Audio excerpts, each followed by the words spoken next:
What's up guys, George Leeman here with MuscleMasochist.com. I wanted to make a video for you guys today talking about a philosophy that I live some of my life by. It's something that I go to whenever I try and figure out what direction I should be moving in, what I should be trying to do with my life. And it's kind of the way I view my life, and I think it's positive, and it's kind of empowering for me to have this perception that I do. I look at life the same way, and I go about life similarly, try to, as I would playing a video game. I think it's a really good comparison. I think that in some sense you could look at us as the designers of our own video game. We get to choose the motive of the character, we get to stylize the character, we get to choose skills for the character, we get to decide how he looks, how he sounds, the things he knows, where he goes, the people that he talks to, the quests he goes on, the goals he sets, whatever. All those things are completely up to us, and I like to view life that way because I believe there wouldn't be very much difference between a video game and real life at some point. It won't be that much longer in the future, and there will be video games that are essentially identical to reality, or very close to it, and then eventually identical to reality. And at that point, people will be able to view what is essentially the experience of real life as a video game. And if people were to do that with this life, I think they would get much better results. People don't generally live their, it's funny, people that are extremely lazy at life stuff, school, work, whatever, exercise, whatever it might be that people think they should be focusing on and aren't. But if you give them the ability to sit on a couch with a controller, they'll take on every quest, they'll work 10-hour days chopping down trees, they will, go out and create the strongest character they can to deal with the elements of whatever world they're in. But in real life, they won't try and create the strongest character they can. They won't go out and learn the skills. They won't go out and do, or they don't desire to go out and do the tedious work. It's interesting how much more serious a lot of people will take a video game than real life when the same things apply.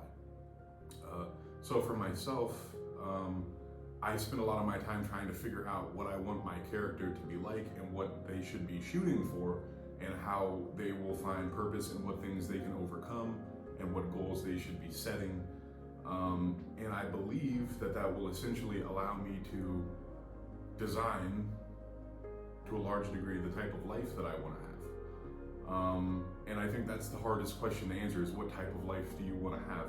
Because you'll, right off the bat, you go, oh, well, I want to be, if you can just ask for anything, I think I'll be a billionaire and a movie star and whatever, a few goals like that, which would just be great. But I mean, if you talk to a lot of movie stars, they'll tell you it's not great. You do not need $1 billion to be happy with money, that's for sure. It might be the opposite. You might have so much that it actually becomes harder to be happy, and that is a real thing. It'll also probably push you to do ridiculous things that, might kill you young and squander your life and make it so you can't enjoy things. Like a lot of people, when they come into a lot of money or something like that, they start doing drugs or, hanging around the wrong people or taking very large risks that they end up with nothing. Again, it's a very large amount of people end up with nothing whenever they're given everything they thought they wanted, and they're less happy than before. So this is my outlook on life, and this is the way I like to view it. When I think about reading, I think about getting a new, adding to my system. I think about upgrading the system that I have in my computer up here that functions in this game. What can I do to be smarter? It's really no different than learning a different spell in like a video game, like whatever, that makes it so you can go out and now you can handle this thing because you know how to do that. And then you go and get this thing, and that's gonna make everything easier. And that's how it works in real life. It's the same exact thing. So I think a good way to live life is to live it as if this was a game.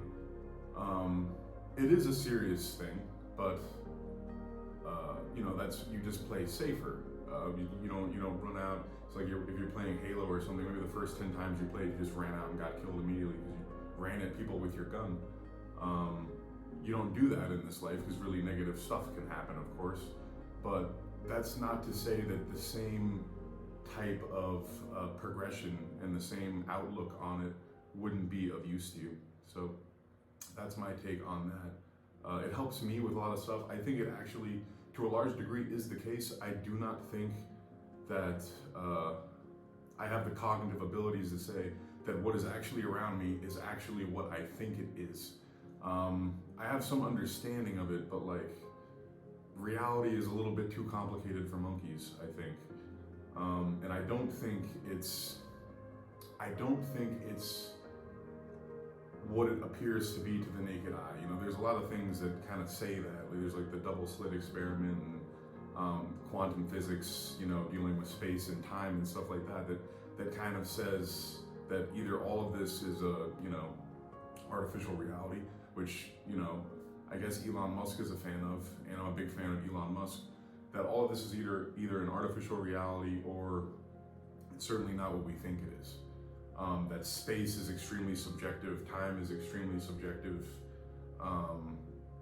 things like that. I mean, I'm not well educated enough to talk about any of these things, especially not right now, but I do think the living life as if it were a game kind of holds true, because in the end, it wouldn't really make a difference.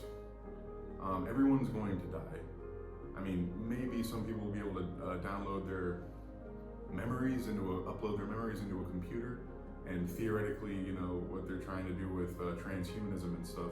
But essentially, everyone's going to die. And if you lived your life in a way where you kind of let go of the things you couldn't control and tried to live the most interesting life that you could, that would lead you to the things that you really wanted, adventure, overcoming, building up your character, becoming more than you are, rising up to save the day, whatever it is. I think living life that way leads to a better outcome in life. So whether you want to look at that as a good thing to do or not, I think the end result is still the same. It's a useful way to look at things. And if you're like me and you might like playing video games or something like that, which I don't play very much video games, but I do like video games, it's a useful tool for you to look at it that way. It's like people play Grand Theft Auto and you can have sex in the game. It's like, well, you can do that stuff in real life. So wouldn't it be better to go and find someone to actually sleep with? You can accumulate wealth in a game. Wouldn't it be better to go and actually accumulate it in real life? You can make your character stronger in a game and fight people. Well, under the right conditions, you can do that in real life.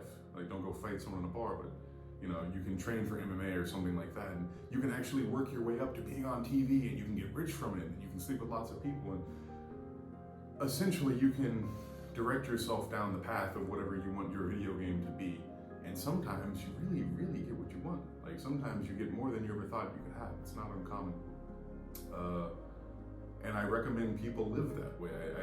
People live life as if they're going to get a second chance. They're going to get a do-over after this one. They're like, oh, well, I didn't do good in my teens. I didn't do good in my 20s. Didn't do good in my 30s. But, hey, my 40s, so probably I'm going to do something mediocre for sure. And it's not to say mediocre goals are bad, but there should be a progression. So like, you start with small, and then you go to mediocre, and then you go to larger. And if you were playing a video game, you wouldn't just be like, I never want to get better at this game than I am. I just want to keep playing it exactly the way it is. No, you'd like to keep getting better. You'd like to keep improving somehow. Whether it's playing internet pool, you'd like to be better at it, or it's, upgrading your character, or it's words with friends, whatever it is, I'm sure you'd like to improve at it. And that's what you should be doing with life. Picking the coolest path for your character, picking the best path for your character in terms of who he's going to be, how he's going to look, how he's going to sound, how he's going to live his life, what he's going to do, and then living life that way to a large degree, or at least something comparable.